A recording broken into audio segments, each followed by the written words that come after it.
eu sou Luara Santos, sou graduada em História pela Universidade Federal Fluminense, a UF. Depois da graduação, eu fui cursar o mestrado em Relações Étnico-Raciais no Cefet, aqui do Rio de Janeiro. E agora estou cursando o doutorado em História Social na Universidade Federal Fluminense.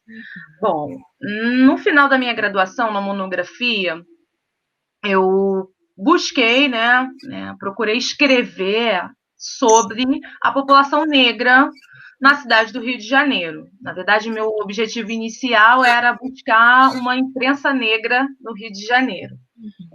Eu li o texto da Miriam Ferrara sobre a imprensa negra em São Paulo e fiquei muito impactada com essa história. Eu fui aluna e orientanda e bolsista da professora Laura Maciel, no projeto de Imprensa Popular e Memória, e eu fiquei muito instigada a buscar, investigar sobre a existência de uma imprensa negra no Rio de Janeiro. Não havia nenhuma produção nesse sentido, e aí eu fui buscar. Mas eu tinha certeza de que eu iria encontrar essa imprensa negra, só que eu não encontrei, né? Fui à Biblioteca Nacional fazer esse levantamento e não consegui localizar nesse primeiro momento. Então, eu deixei de lado, né, esse projeto inicial, e aí eu escrevi, né, fazendo um diálogo, né, entre fontes, historiografia, sobre a população negra na cidade do Rio de Janeiro nesses tempos de pós-abolição. Eu não usei esse conceito na época, mas basicamente o que eu estava pensando era exatamente isso, né? A vida naquela sociedade pós-escravidão, né? A vida das pessoas negras. E quando eu estava terminando o texto, eu entrei em contato com uma bibliografia sobre o professor Emetério José dos Santos. Eu fiquei bastante impactada, assim. A escola que eu vivi nos anos 90, e independentemente de ser escola pública, acredito que as escolas particulares também encaminhassem a questão dessa forma, mas o que se contava sobre a população negra era uma história de uma população sinônimo, né? Ser negro era sinônimo de ser escravo. Né? E aí era essa história da escravidão, do escravizado passivo, que só apanha, que não fala. Né? Foram essas as imagens que eu acessei sobre a população negra na minha educação básica. E somada a isso, né, a mídia, a TV, que eu consumia bastante. Então, são essas imagens de subalternização da população negra, de subalternidade, né? Mas isso era algo que me incomodava bastante. Então, já na graduação, mais do meio para o final, eu fui tentar buscar essas agências de pessoas negras, né? E aí, ao final da escrita da monografia, eu entrei em contato com referências sobre o professor Emetério, e aí eu fiquei impactada, né? Nossa, um homem negro que falava, que escrevia, né? Isso foi em 2010. E aí eu falei um pouquinho dele na monografia, lá em 2010. Eu tive acesso a um texto que não era sobre ele, se não me engano, era Memórias de Antônio Grieco, que o citava, mas não era sobre ele. Concluí a graduação, me formei, né, no início de 2011, passou. 2013, eu comecei, final de 2012, eu comecei a pensar num projeto de mestrado para investigar as agências do professor Emetério. Né? Eu fiquei muito impactada com aqueles fragmentos que eu tive contato, né, com fragmentos da vida dele, e isso me deixou muito motivada a querer saber mais, a querer investigar mais.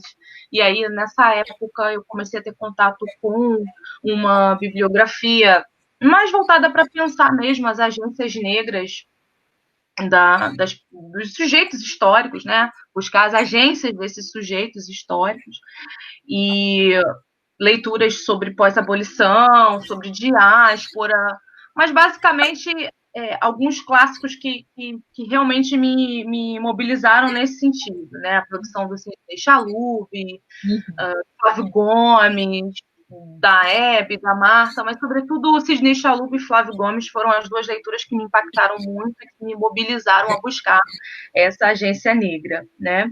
E aí, o projeto de mestrado eu escrevi para buscar investigar, né, a trajetória do professor Emetério dos Santos. Tive contato com a produção da professora Maria Lúcia Rodrigues Miller. Até aquele momento era o trabalho mais até aquele momento era o trabalho mais denso sobre ele, né? Foi um levantamento que ela fez, ela escreveu um capítulo, né, para o livro, Cor e Magistério, organizado pela professora Yolanda. E aí não existiam outras pesquisas mais consistentes, não. Eram só pequenos artigos, muito ainda superficiais. O que havia de mais consistente era essa pesquisa da professora Maria Lúcia Rodrigues Miller. E aí eu percebi que seria possível aprofundar esses estudos. E foi o que eu fiz. Fiz o projeto, fui aprovada no mestrado em Relações Étnico-Raciais, lá do Cefet, do programa de pós-graduação em Relações Étnico-Raciais. E aí dei início, né, à minha pesquisa, e uma das minhas hipóteses era de que o professor Emetério, por conta do racismo, tinha sido silenciado no tempo dele, tinha sido invisibilizado.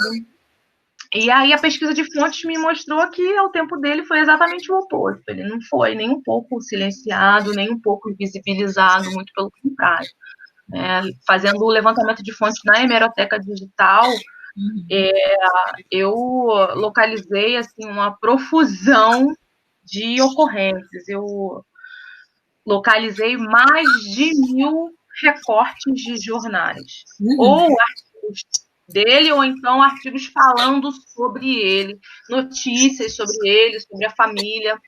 Então, eu levantei muita coisa. Assim, ele era uma figura pública, né? Ele era uma figura pública bastante atuante e estava ali pautando, né, o combate ao racismo, o combate ao conceito de povo. Né? Os artigos que ele escreveu, a gente pode dividir em dois temas principais. De um lado, discutir mesmo a discriminação racial, combater a discriminação racial, e de outro, falar sobre educação para todos. Né? E aí, sobre educação, ele falava de modo mais universal. Mas basicamente era isso, ele estava pautando educação para todos e o combate ao preconceito de cor, a discriminação racial. E aí, educação para todos, incluindo toda aquela população negra que esteve à margem da sociedade ali nos primeiros anos republicanos e pós-abolição. E aí, nessa pesquisa de fontes, eu fui levantando também registros sobre a família, né? Sobre a esposa, que era professora, os 6 filhos, dos quais 2 foram professoras também, né? E aí eu pude perceber o quanto que essa família, né, se construiu ali enquanto família, enquanto professores, e os filhos homens que não eram professores eram funcionários da administração municipal. Então, uma família que tinha, né, uma vida que não era uma vida de elite, mas também não era uma vida paupérrima de estar nos cursos, né? Isso é um ponto, assim. Então, fazendo o levantamento sobre a trajetória do professor Emetério, eu pude ver, levantar não só reflexões, né, sobre o protagonismo negro, a agência negra, mas de pensar que, para além desse paradigma dos largados à própria sorte, da anomia, né, toda essa construção teórica que vai dizer que a população negra no pós-abolição ficou totalmente desorganizada e sem saber para que lado ir, sem ter a capacidade de articulação, de organização. Tudo isso também me mobilizou a investigar outras histórias, né? E aí pensar a trajetória do professor Emetério. No mestrado eu foquei nele, né? Ainda que em algum momento, né, em alguns momentos da dissertação eu tenha situado ele num contexto, né, num coletivo e tentado ter à tona assim um pouco das articulações, né? Ele se articulou a outras pessoas negras, né? José do Patrocínio, ao Monteiro Lopes, né? Todo momento eu localizei referências que mostram essa articulação, né? Uma articulação com Evaristo de Moraes na criação de um ensino noturno para os trabalhadores que quisessem aprender a ler e a escrever para poder se tornar, né? Para se tornarem eleitores, né? Então, fui buscando, mas o meu foco foi ali na trajetória do professor Emetério mesmo, que é uma baita trajetória, enfim. E aí eu acabei o mestrado, terminei, e aí, né, de todas as leituras que eu fui fazendo e fui pensando, né, eu comecei a me perguntar sobre as mulheres negras, que também faziam parte daqueles círculos, né? Eu vou chamar de círculos letrados, né? A gente pode chamar dessa forma. Né? Eu fiquei pensando, e as mulheres? Né? Eu levantei alguns indícios, né? Alguns registros sobre as 3 mulheres da família Emetério, Poema, Rufina e a Gunari. Não era uma documentação substantiva, assim, em termos quantitativos, mas em termos qualitativos já me permitia, né, levantar questões para pensar sobre as agências dessas mulheres negras, que também podem ser vistas como intelectuais, eram professoras também, né? E aí, a partir disso, eu construí o meu projeto de doutorado. Então, eu, né, junto com a minha orientadora, optei por focar nas experiências dessas mulheres negras e fazer um levantamento bastante criterioso para buscar outras professoras negras, né? Ampliar o meu escopo de sujeitos, né? E aí, nesse movimento de pesquisa incessante no Arquivo Geral da Cidade do Rio de Janeiro, na Hemeroteca Digital também, eu consegui localizar outras professoras negras e suas famílias, né? Então, no momento eu tenho um conjunto de fontes que me ajuda a pensar as experiências de 6, 7 professoras negras e suas famílias, né? Mas, Lara, como é que você sabe que elas eram negras? Essa Então, aí que você achou. Como assim que você consegue descobrir que elas eram negras? uma dificuldade muito grande. Esse ponto assim, é o nosso calcanhar de Aquiles. Toda a documentação que eu analisei lá no Arquivo Geral da cidade do Rio de Janeiro, lá no fundo relativo à educação, eu não coloquei nenhum rótulo racial. Nenhum rótulo. Toda a documentação que eu levantei referente a professoras ou a alunas da escola normal, não há nenhum rótulo racial. Nenhum. São nomes e nomes e listas intermináveis, até mesmo dentro do acervo do ISERJ, né, do CEMEB, Centro de Memória da Educação Brasileira também, tem vários livros com históricos escolares, listas e nomes, e não tem nenhum rótulo racial. Então, o meu movimento partiu da família Emetério dos Santos. Da rede dele. Isso. Ele era um homem negro, né, de cor preta, tinha fotos dele. E num dos artigos ele fala da esposa dele, a professora Rufina Vaz. E ele diz: me casei com uma mulher mulata. Então eu já sabia que ela era uma mulher negra também. O rótulo racial mulata indicava que ela tinha a pele mais clara, mas não tirava dela esse pertencer, né, esse ser uma mulher negra também. E até nesses termos que ele fala, né? Então, falei, bom, o pai é negro, a mãe é negra também, então as filhas serão negras também, né? Não tinha nenhuma fotografia, nem da Coema, nem da Gunari, mas eu tinha, né, 99% de certeza de que elas eram 2 meninas negras, né? Então, a partir dessa constatação, dessas 3 mulheres negras. numa das fontes que eu levantei, lá na época ainda da pesquisa do mestrado, que era, né, que foi sobre o professor Emetério, um dos documentos que eu guardei, um dos registros, dizia que, num determinado dia, uma revista didática iria publicar uma foto da professora Coema. Eu guardei comigo, então estava lá o nome da revista e a data que seria publicada essa foto. Essa revista não estava digitalizada na hemeroteca digital, então eu fui lá na Biblioteca Nacional e consegui acessar, né, a revista.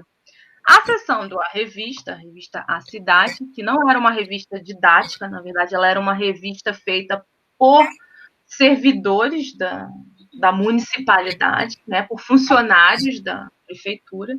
E aí essa revista, durante 1900, ao longo de 1913, na verdade foram abril e maio, se eu não estou enganada, os meses em que eles publicaram biografias com fotos de professoras do município. E ali estava uma biografia da professora Coema e uma fotografia dela.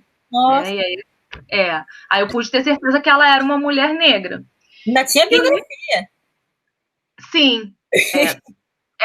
Eu acho que eu levantei um total de umas 10 biografias.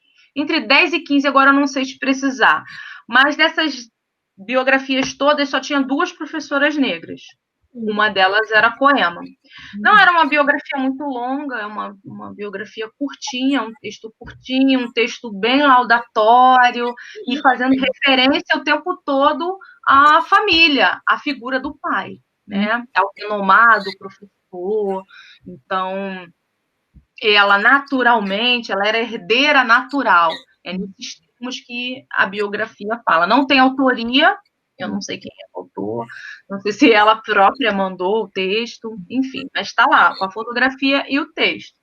E nesse mesmo conjunto, né, de biografias, eu localizei uma outra professora negra, a professora Elvira Pilar, né? A professora Elvira Pilar já havia sido mencionada pelo professor Emetério, e eu falei dela na minha dissertação. Né? Num dos livros que o professor Emetério publica, ele agradece a colaboração da esposa Fina e a colaboração da professora Elvira Pilar.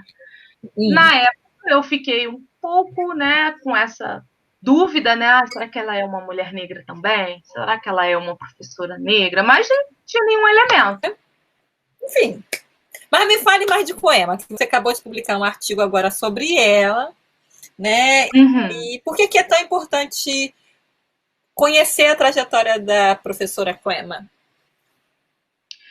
É fundamental para a gente pensar, né? Para a gente avançar investigações sobre as agências mesmo, as experiências de homens e mulheres negros. Eu penso da seguinte forma, uma coisa que me atormenta há um tempo, agora menos, essa impossibilidade de fazer uma análise mais estrutural para esse período, fins do 19, iníciozinho do 20. Exatamente porque a documentação é completamente silenciosa, né? Os documentos oficiais, eles são bem silenciosos em relação à população negra, né? O censo. Você não tem, né, oficialmente uma informação precisa, né? Até porque a categoria racial foi retirada, né, do censo republicano, né, da Primeira República.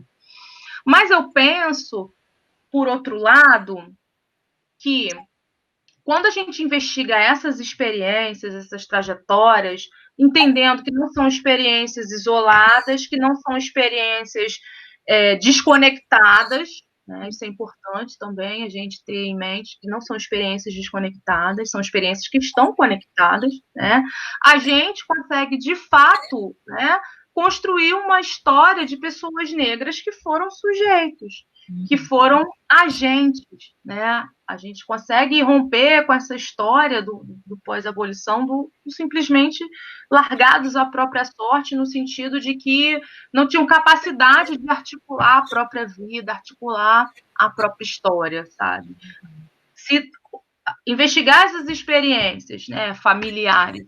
Elas não podem não ser suficientes para dar conta de uma totalidade, para dar conta da totalidade da população negra, mas elas nos ajudam a investigar as possibilidades. Quais eram as possibilidades naquele tempo? A gente pode sair desse lugar da história única, né? Que existe na memória coletiva e nos estudos que foram produzidos, essa história da população negra massa, né? Da massa que está vivendo situações de pobreza, de exclusão, sim, né? Não se trata de negar, longe disso, né? É impossível, não faz sentido e não é real.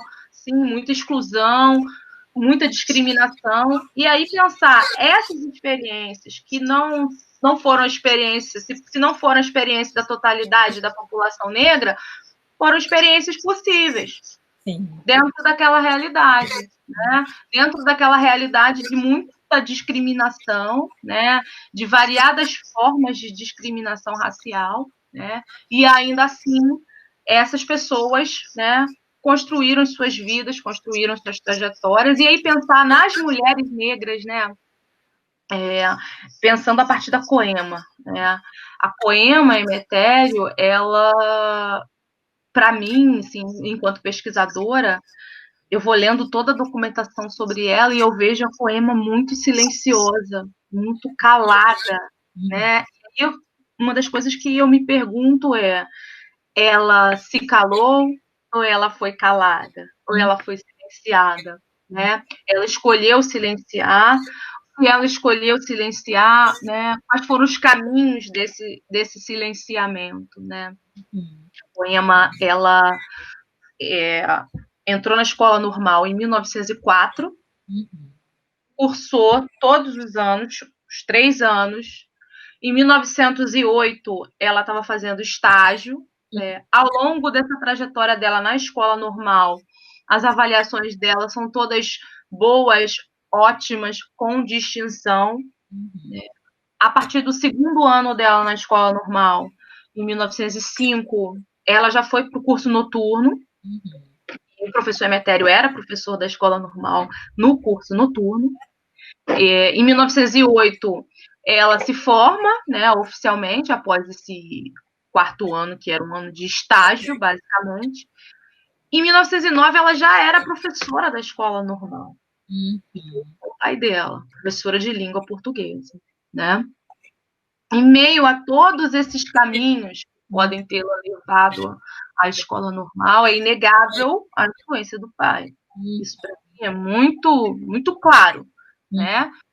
O pai foi alguém que teve bastante influência, que foi bastante respeitado, e que usou essa influência que ele tinha, esse respeito que ele tinha no meio pedagógico e até mesmo no meio da administração municipal, para conseguir lugares, né, ocupações, para conseguir espaços para a sua família e também para as pessoas próximas a ele. Então, como esse vídeo é voltado, né, para a disciplina e tal, para pessoas que querem saber mais sobre o tema, que é um tema muito importante, você teria assim 2 leituras assim que você considere assim 2 leituras essenciais para o seu percurso nesse tema?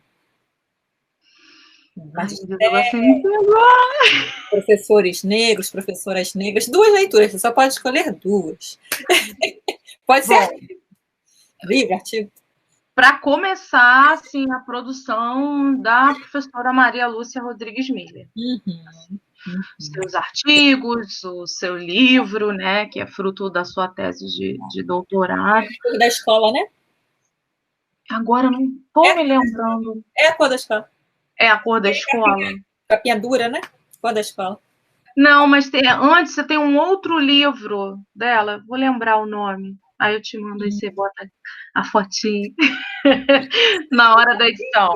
Mas é o livro que se origina da tese dela, que ela vai falar das professoras primárias de modo geral. Ela não focou nas professoras negras, ela falou das professoras primárias de modo geral, que é a tese dela. Mas sim, tem o livro de capa dura também, que ela vai falar dos professores negros, enfim, acho que a professora Maria Lúcia Rodrigues Miller é uma referência muito importante, assim.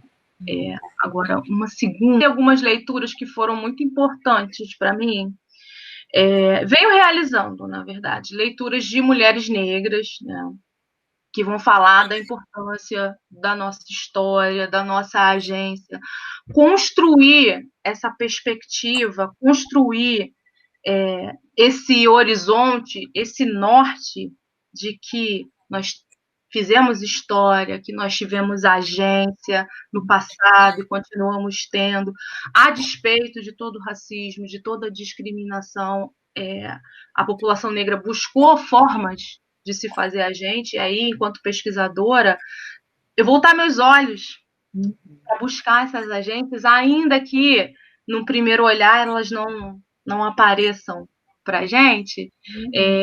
Então, ler mulheres negras como Bell Hooks, como Beatriz Nascimento, como Lélia, Giovana Xavier, a Grada Quilomba, né? São leituras que eu venho realizando, assim, né? Tá em formação esse processo. Eu ainda não concluí, né? Tô caminhando nele, mas acho que está me sendo fundamental para construir mesmo as perguntas que eu estou construindo, as análises que eu estou iniciando, né? E pensar mesmo a partir